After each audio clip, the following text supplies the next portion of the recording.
Welcome to the Holy Word channel. We will broadcast daily Mass live. Please keep your soul quiet and fervent to start today's Mass. Don't forget to like the video and subscribe to the channel to receive notifications about daily Mass as soon as possible. May God bless you.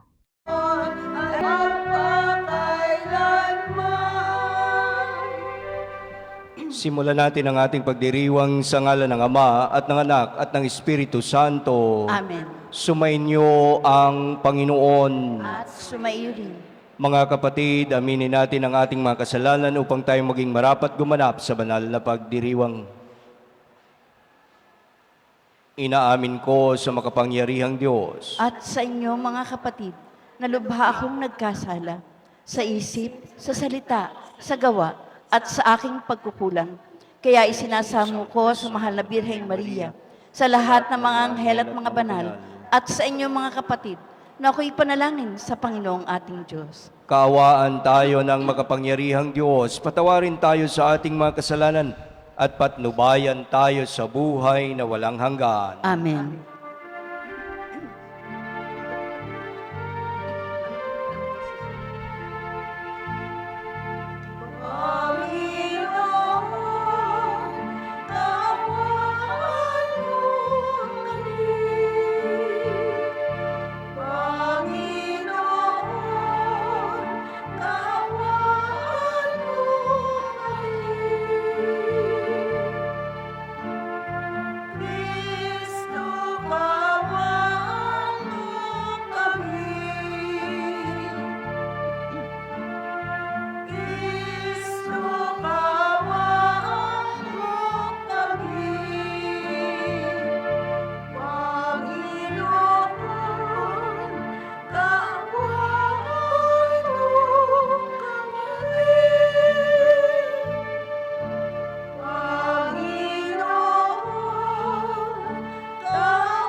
Manalangin tayo. Ama naming makapangyarihan, kami naway magkaroon ng pitagan at pagmamahal para aming magawang sambahin ang ngalan mo, sapagkat sa mga pinatatag ng iyong pag-ibig, ikaw ay walang pinababayaang masadlak sa ligalig. Inilulog namin ito sa pamamagitan ni Jesucristo kasama ng Espiritu Santo magpa sa walang hanggan. Amen.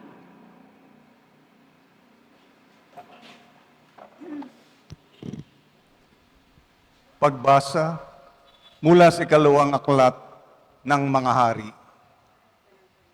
Noong mga araw na iyon, nagsugo si Haring Sinakerib ng Assyria kay Ezekias at ipinasabi ang ganito: "Huwag mo nang dayain ang iyong sarili na ang Jerusalem ay maliligtas ng pananalig mo sa Diyos. Hindi lingid sa iyo kung paano nilupig ng mga hari ng Assyria ang ibang lupain. Hindi ka rin makaliligtas sa akin." Binasa ni Ezekias ang sulat na binigay sa kanya ng mga sugo ni Sinakerib. Pagkatapos, pumasok siya sa templo, inilatag sa kanyang harapan ang sulat at nanalangin ng ganito: "Panginoon, Diyos ng Israel, nakaluklok sa trono sa itaas ng kirubin. Kayo lamang ang Diyos ng lahat ng kaharian sa ibabaw ng lupa. Kayo lumikha ng langit at ng lupa. Dinggin ninyo ako, Panginoon. Narinig ninyo ang pag-alipusta ni Sinakerib. Totoo nga, Panginoon, na marami ng nalupig na bansa ang mga hari ng Assyria. Nagawa nilang sunugin ang mga Diyos ng mga bansang yaon, sapagkat hindi naman talagang Diyos ang mga iyon, kundi mga kahoy at batong ginawang Diyos-Diyosan. Kaya nga, Panginoon, iligtasin niyo kami kay Sinakerib para malaman ng buong daigdig na kayo lamang ang tangi at iisang Diyos." Si Isaías ay nagpasugo kay Ezekias at pinasabi ang ganito: "Ipinasasabi ng Panginoon, Diyos ng Israel, na narinig niya ang panalangin mo. Ito naman ang kanyang sinabi tungkol kay Sinakerib: Itinatakwil ka, laging hinahamak ng anak ng Siyon, dalagang marilag. Sa iyong likuran ay iling-iling, anak na babae nitong Jerusalem. May natirang magmumula sa Jerusalem, gayon din sa Siyon. Ito'y mangyayari dahil sa pagmamalasakit ng Panginoon. Ito naman ang sinasabi ng Panginoon tungkol sa hari ng Assyria. Hindi siya makapapasok sa lungsod na ito, ni makatutudla kahit isang palaso.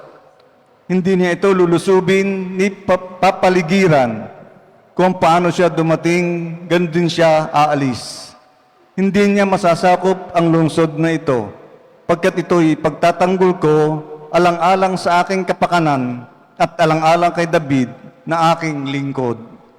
Nang gabing yaon, pinasok ng anghel ng Panginoon ang kampo ng mga taga-Assyria at napatay niya ang 125,000 kawal. Kaya nagmamadaling umuwi sa Nineve si Haring Sinakerib. Ang salita ng Diyos. Salamat sa Diyos. Ang ating itutugon sa Salmo.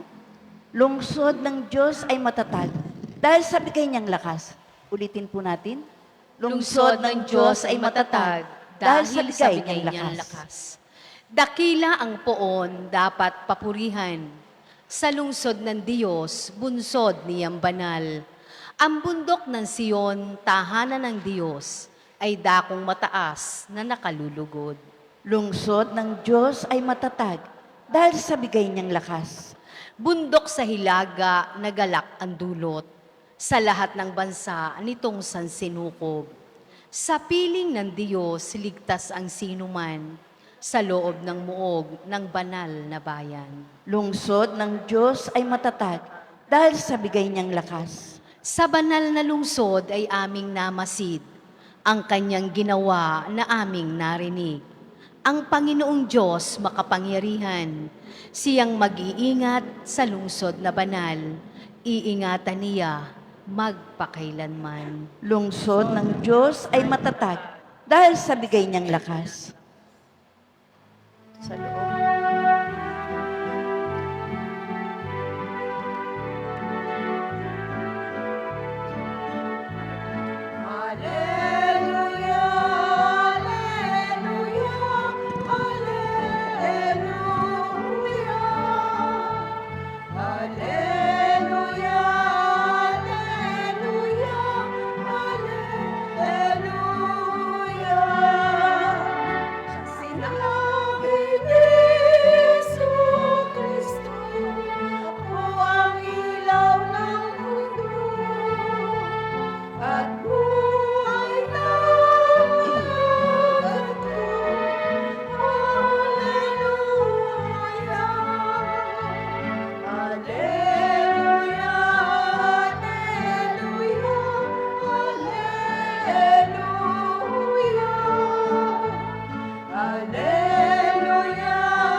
Sumainyo ang Panginoon.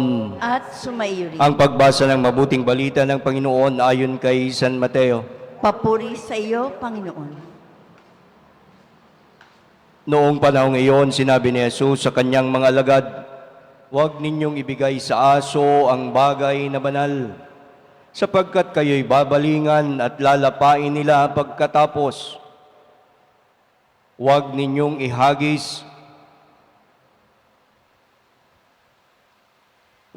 ihagis sa baboy ang inyong mga perla sapagkat yuyurakan lamang nila ang mga iyon. Kaya gawin ninyo sa inyong kapwa ang ibig ninyong gawin nila sa inyo. Ito ang kahulugan ng kautusan ni Moises at ng turo ng mga propeta. Pumasok kayo sa makipot na pintuan sapagkat maluwag ang pintuan at malapad ang daang patungo sa kapahamakan. At ito ang dinaraanan ng marami. Ngunit makipot ang pintuan at makitid ang daang patungo sa buhay at kokonti laang ang nakasusumpong niyon."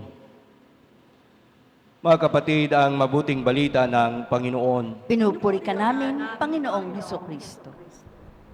Isang mapagpalang umaga po sa ating lahat. Magandang umaga po, Father.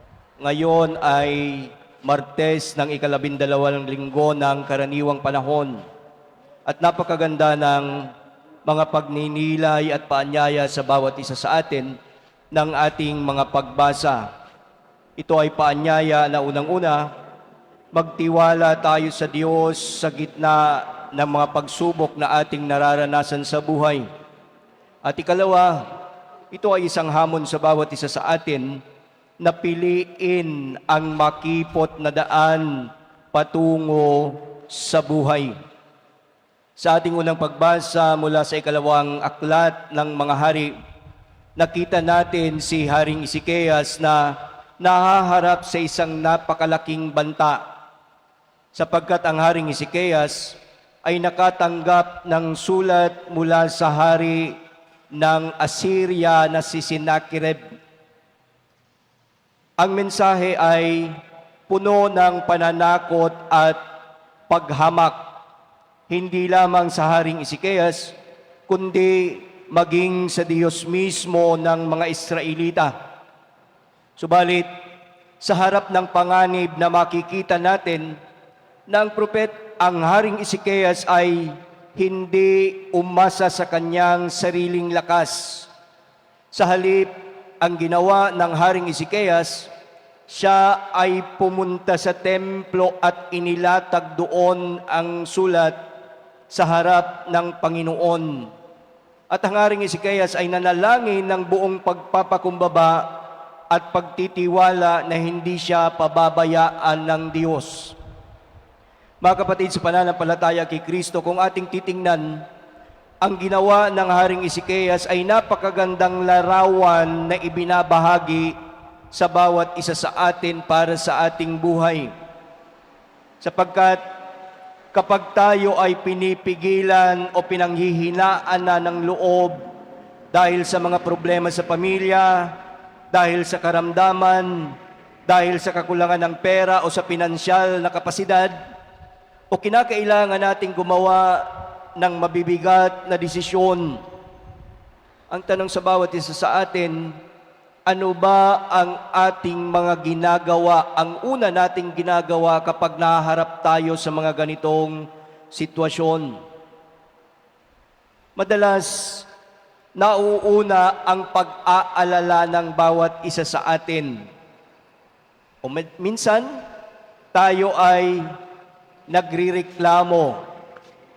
Gayon din naman, naghahanap tayo ng mga solusyon ayon sa ating mga sariling kakayahan. Ngunit napakaganda ng ipinapaalala sa atin ng ating unang pagbasa ngayon ng ginawa ng Haring Ezekias na ang unang hakbang kapag tayo ay totoong nananampalataya sa Diyos ay iharap natin at ilagay natin ang ating mga pasanin sa harap ng Diyos. Ngunit hindi ibig sabihin na hindi na tayo gagawa ng pamamaraan upang masolusyonan ang mga bagay na ito. Sa halip, ipinapakita lamang natin na kinikilala natin na merong mga laban sa ating buhay na hindi natin kayang harapin ng mag-isa. Kaya nga makikita natin na kapag ang tao o ang bawat isa sa atin ay lumuluhod sa harap ng Diyos sa panalangin, hindi ibig sabihin na tayo ay mahina. Ibig sabihin lamang nito na tayo ay nagiging mas matatag dahil mas umaasa tayo sa lakas at nagtitiwala tayo sa Diyos. Sa ating ebanghelyo mula sa ebanghelyo ni San Mateo, narinig natin ang sinabi ni Jesus, pumasok kayo sa makipot na pintuan. Oo, totoo, madali na dumaan sa maluwag na daan. Subalit, makikita natin na ang maluwag na daan ay ang daan ng ating pansariling kagustuhan, ng pandaraya, ng kasakiman, ng galit, at kawalan ng pakikialam sa ating kapwa. Kaya nga makikita natin, mas marami sa ating kapwa ang dumaraan sa daang ito dahil ang daang ito ay mas madali at mas maginhawa. Ngunit sinasabi sa atin, ang makipot na daan ay ang siyang daan ng katapatan, ang daan ng kabutihan, daan ng sakripisyo, daan ng pagpapatawad at daan ng pagsunod sa kalooban ng Diyos. Oo, totoo, hindi ito laging madali. Minsan, kailangan nating talikuran ang mga bagay na nakakaakit, ngunit hindi naman ito nakakabuti o makakaligtas sa ating kaluluwa. Narinig rin natin sa ating ebanghelyo ang madalas na tinagurian na golden rule in a positive way. Kasi ang Confucian rule, ang sinasabi sa atin, do not do unto others what you do not want others do unto you.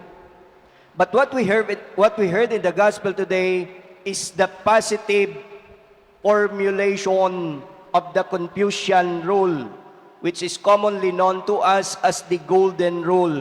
Gawin ninyo sa iba ang ibig ninyong gawin nila sa inyo. Do unto others what you want others do unto you. Mga kapatid sa pananampalataya kay Kristo, ito ang pinakakongkretong pamamaraan ng paglalakad sa makipot na daan.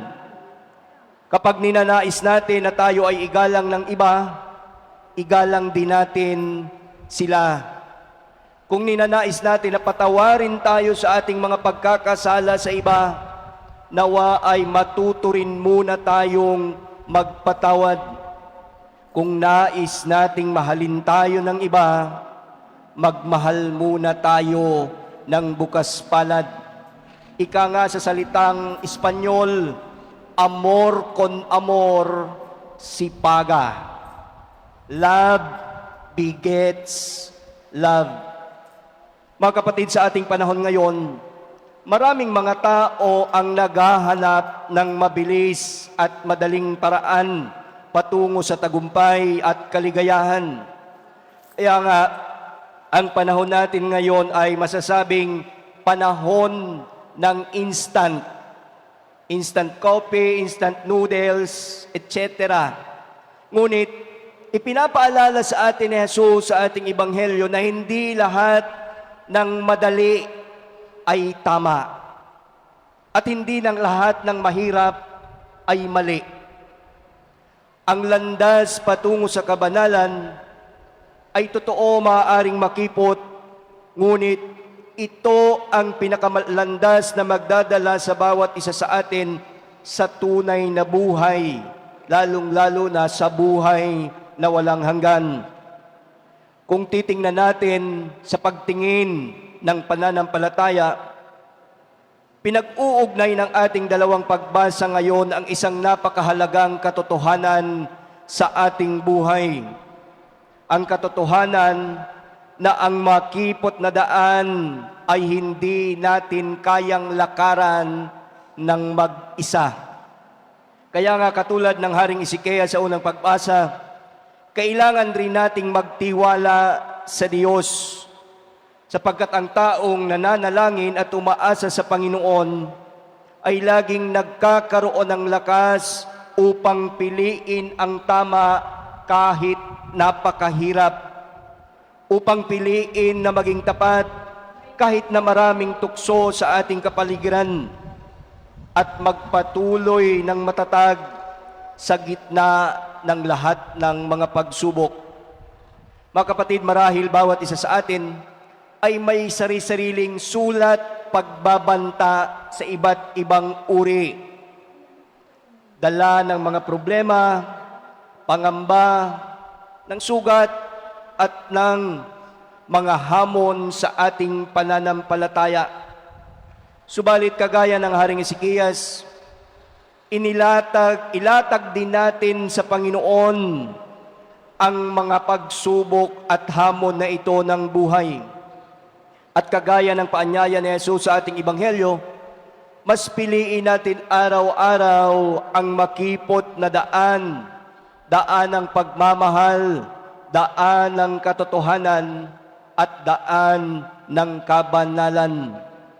At sa huli, ang daang makipot ay maaaring mahirap lakaran, ngunit lagi nating tatandaan, we are not alone in our journey.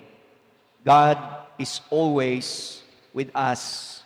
Sapagkat ang Diyos na tumulong sa Haring Ezekias ay siya ring Diyos na umaakay sa bawat isa sa atin. Kapag nagtitiwala tayo sa Kanya at sumusunod sa Kanyang kalooban, sigurado matatagpuan natin ang daan patungo sa tunay na buhay. Amen.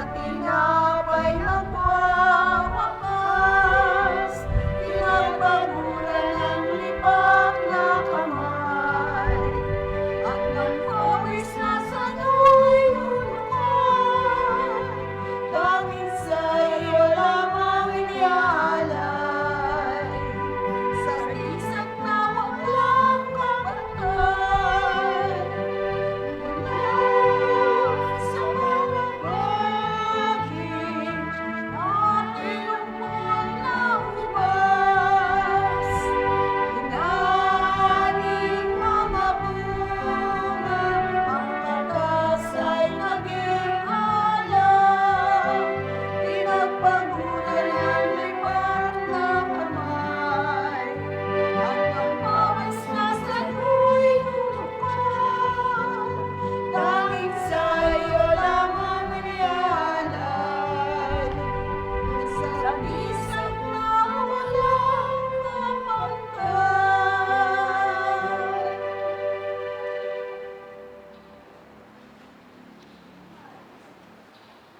Manalangin kayo mga kapatid upang ang paghahain natin ay kalugdan ng Diyos Amang makapangyarihan. Tanggapin nawa ng Panginoon itong paghahain sa iyong mga kamay, sa kapurihan niya at karangalan, sa ating kapakinabangan, at sa buong sambayanan niyang banal. Ama naming lumikha, tanggapin mo ang aming paghahain ng papuri sa iyong kabutihan sa amin. Sa dulot nawa nitong kadalisayan, kami naway makapag-alay ng iyong kinalulugdan sa pamamagitan ni Jesucristo kasama ng Espiritu Santo magpa sa walang hanggan. Amen. Sumainyo ang Panginoon. At sumaiyo rin. Itaas sa Diyos ang inyong puso at diwa. Itinaas na namin sa Panginoon. Pasalamatan natin ang Panginoong ating Diyos. Marapat na siya ay pasalamatan. Ama naming makapangyarihan, tunay ngang marapat na ikaw ay aming pasalamatan sa pamamagitan ni Jesucristo na aming Panginoon. Utang na loob ang nagbubunsod upang gunitain ang kamatayan niya para kami buhayin. Pagtitiwala ang sanhi ng ligayang di malilimot sa pagkabuhay niyang sa aming kaloob. Pag-asa ang dahilan ng pagiging handa para sa pagbabalik niyang totoong dakila. Kaya kaisa ng mga anghel na nagsisiawit ng papuri sa iyo ng walang umpay sa kalangitan, kami nagbubunyi sa iyong kadakilaan.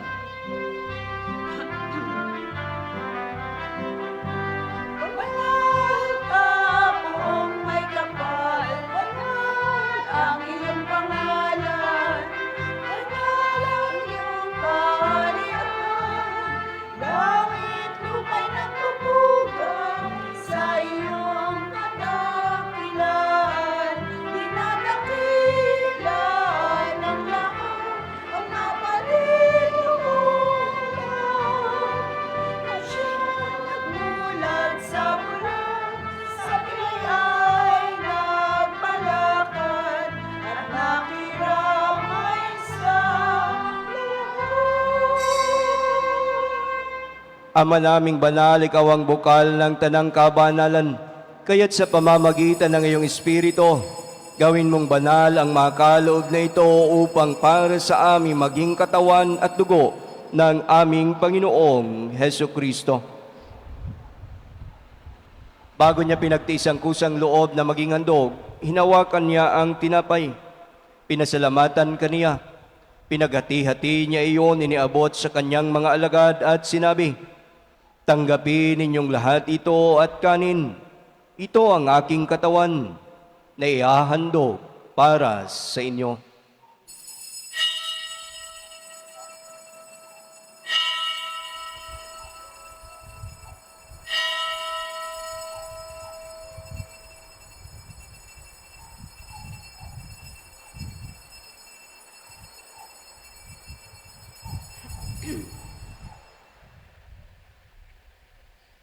Gayon din naman nung matapos ang hapunan, hinawakan niya ang kalis. Muli kanyang pinasalamatan. Iniabot niya ang kalis sa kanyang mga alagad at sinabi, "Tanggapin ninyong lahat ito at inumin. Ito ang kalis ng aking dugo ng bago at walang hanggang tipan. Ang aking dugo na ibubuhos para sa inyo at para sa lahat sa ikapagpapatawad ng mga kasalanan. Gawin ninyo ito sa pag-alala sa akin."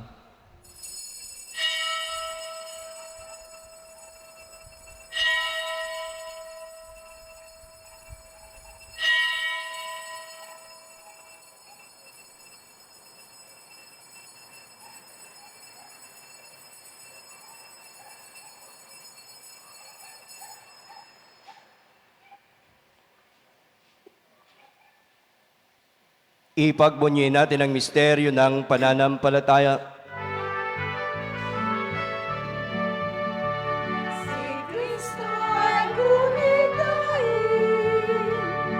sarili ay inihain, Bilang pagkain inumin, pinagsasaluhan natin, hanggang sa siya'y dumating, hanggang sa siya'y dumating. Ama, ginagawa namin ngayon ang pag-alala sa pagkamatay at muling pagkabuhay ng iyong anak. Kaya tiniaalay namin sa iyo ang tinapay na nagbibigay buhay at ang kalis na nagkakaloob ng kaligtasan. Kami nagpapasalamat dahil kami yung minarapat at tumayo sa harap mo para maglingkod sa iyo. Isinasamo namin kaming magsasalo-salo sa katawan at dugo ni Kristo ay mabuklod sa pagkakaisa sa pamamagitan ng Espiritu Santo. Ama, lingapin mo ang iyong simbahang laganap sa buong daigdig. Puspusin mo kami sa pag-ibig kaysa ni Leon na aming Papa at ni Gilbert na aming Arsobispo at ng Tanang Kaparian. Alalahanin mo rin ang mga kapatid naming nahimlay nang may pag-asang sila'y muling mabubuhay. Gayon din ang lahat ng mga pumanaw. Kawaan mo sila at patuloyin sa iyong kaliwanagan. Kawaan mo at pangidapating kaming lahat na makasalo sa iyong buhay na walang wakas, kaysa ng mahal na Bereng Maria na ina ng Diyos, kaysa ng mga apostol at ng lahat ng mabanal na namuhay dito sa daigdig ng kalugod-lugod sa iyo. May pagdiwang nawa namin ang pagpupuri sa ikararangal mo sa pamamagitan ng iyong anak na aming Panginoong Heso Kristo. Sa pamamagitan ni Kristo, kasama niya at sa Kanya, ang lahat ng parangal at papuri ay sa iyo, Diyos amang makapangyarihan, kasama ng Espiritu Santo magpa sa walang hanggan.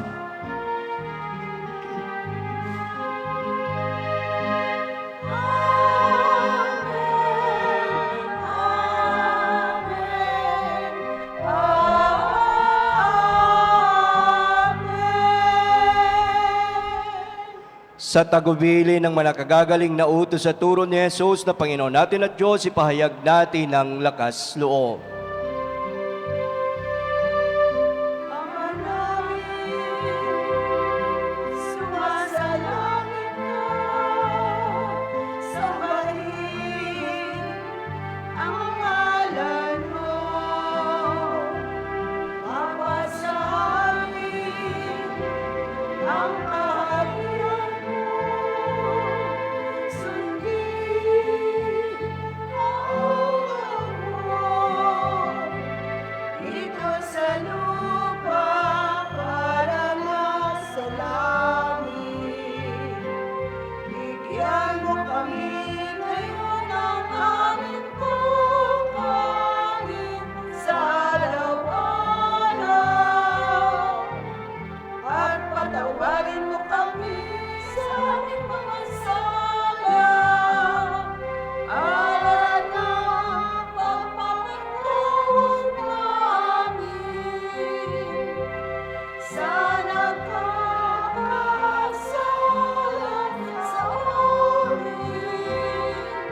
at huwag mo kami ipahintulot sa tukso at iadya mo kami sa lahat ng masama.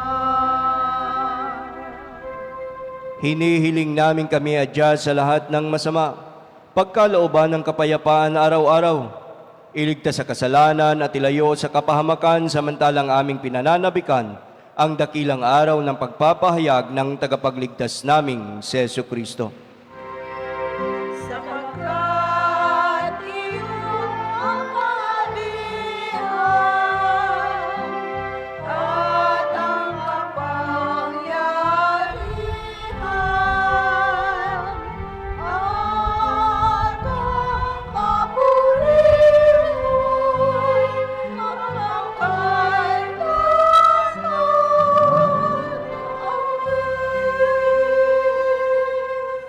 Panginoong Jesucristo, sinabi mo sa iyong mga apostol, kapayapaan ang iniiwan ko sa inyo, ang aking kapayapaan ang ibinibigay ko sa inyo.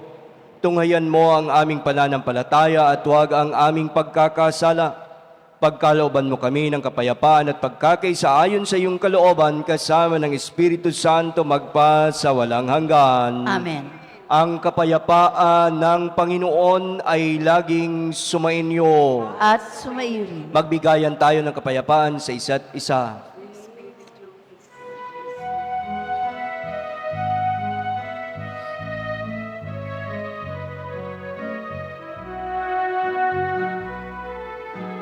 Kordero ng Diyos na nag-aalis ng mga kasalanan ng sanlibutan. Maawa sa amin. Kordero ng Diyos, maawa ka. Kordero ng Diyos na nag-aalis ng mga kasalanan ng sanlibutan. Maawa ka sa amin. Kordero ng Diyos, maawa ka. Kordero ng Diyos na nag-aalis ng mga kasalanan ng sanlibutan.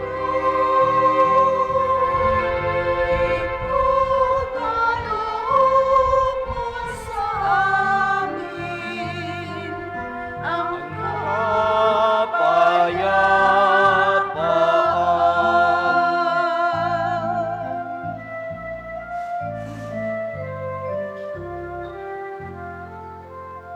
Ito ang kordero ng Diyos, ito ang nag-aalis ng mga kasalanan ng sanlibutan. Mapalad ang mga inaanyayahan sa kanyang piging. Panginoon, hindi ako karapat-dapat na magpatuloy sa iyo. Ngunit sa isang salita mo lamang ay gagaling na ako.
Second collection ay laan para sa mga may sakit at retiradong pari ng ating archdiocese.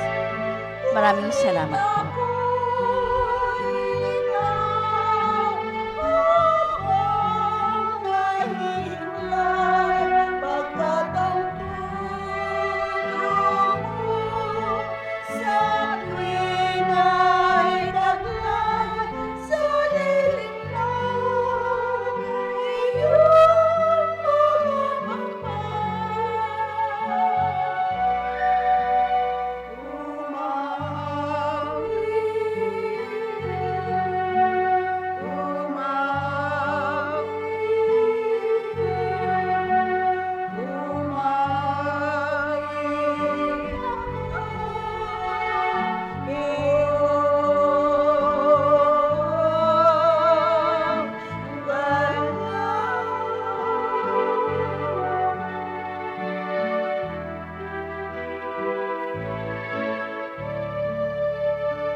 Manalangin tayo.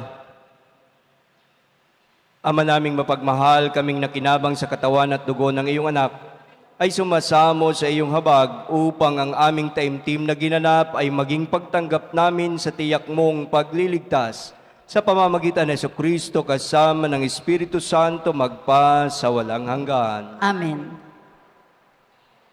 Kay San Miguel Arcangel. San Miguel Arcangel, ampunin mo kami sa labanan at maging bantay kanawa namin sa kalupitan at mga silo ng demonyo.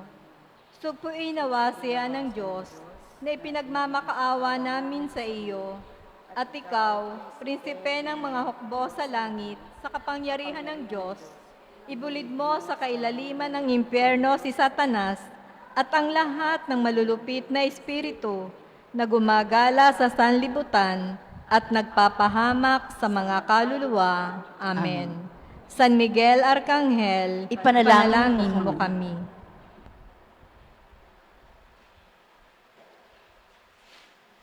Sa ngalan po ng ating kuro-paroko na si Father Sam, nais kong batiin ng happy birthday ang mga nagdiriwang ng kanilang kaarawan ngayong araw.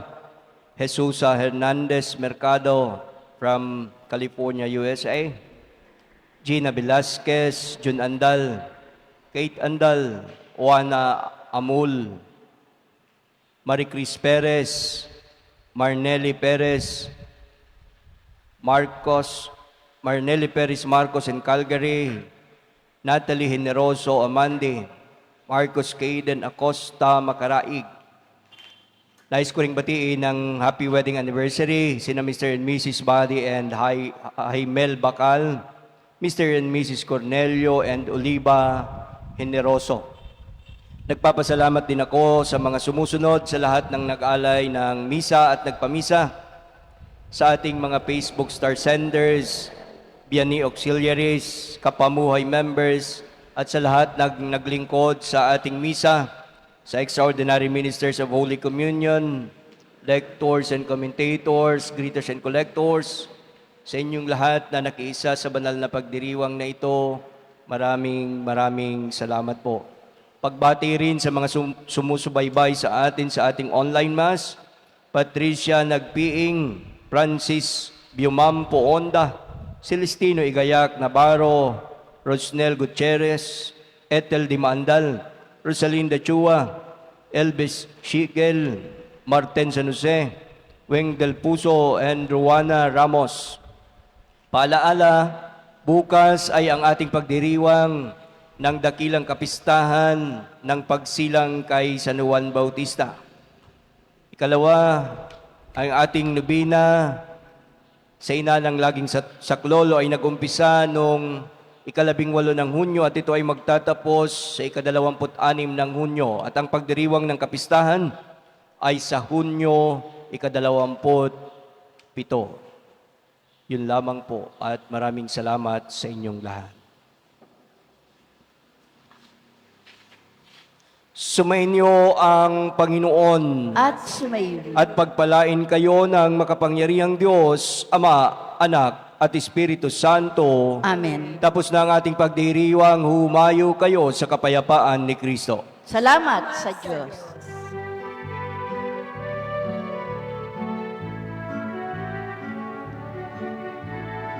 Walang sinumanang nabubuhay para sa sarili lamang. Walang sinumanang namamatay para sa sarili lamang. Tayong lahat ay may pananagutan sa isa't isa. Tayong lahat ay tinipon ng Diyos na Guadalupe Perez, Jose Darrell Daza, Maria Concepcion Torrio Aquino, Mario Garing, Mario Hernandez, Juan Perez. Marami pong salamat. Magsitayo po ang lahat. Tayo po'y mag-alay ng panalangin kay San Antonio de Padua. Sa ngalan ng Ama, ng Anak at ng Espiritu Santo. Amen. Panginoon, mula pa sa pagkabatay, itinalaga mo si San Antonio na maglingkod sa iyo. Taglay ang kababaang loob, katalinuhan, pagmamahal sa kapwa at sa Panginoong lumikha. Sinantabi niya ang karangyaan at katanyagan, kapalit ng paglilingkod at pagsunod sa iyo. Bahaginan mo kami ng kanyang katangiang ito na lubos mong kinagigiliwan. Sa makabagong panahong ito, higit na kailangan ng isang mapagkalingang gabay na katulad ng paggabay ng isang dakilang ama sa kanyang mga anak. Katulad ng sanggol na si Jesus sa kanyang bisig, ninanais din po naming madama ang iyong banal na yakap sa aming araw-araw na pamumuhay. Bukod po sa aming inang si Maria, si San Antonio ang aming kasakasama, saksi sa aming mga kasayahan, kalungkutan, pagdadalamhati at mga kawalan. Higit sa lahat, naging tapat namin siyang kaakibat sa lahat ng aming pagsubok. Kinupkop niya kami sa aming mga sakit at patuloy na itinataguyod. Loobin mo po, Panginoon, na sa aming pagdalangin sa iyo, sa tulong ng aming mahal na ina at ng aming patrong San Antonio, ay patuloy din naming madama ang iyong pagmamahal at pagkalinga. Sapagkat higit sa lahat, sa iyo lamang po kami tanging umaasa. Salamat din po sa lahat, Panginoon. Salamat. Amen. Sa ngalan ng Ama, ng Anak at ng Espiritu Santo. Amen.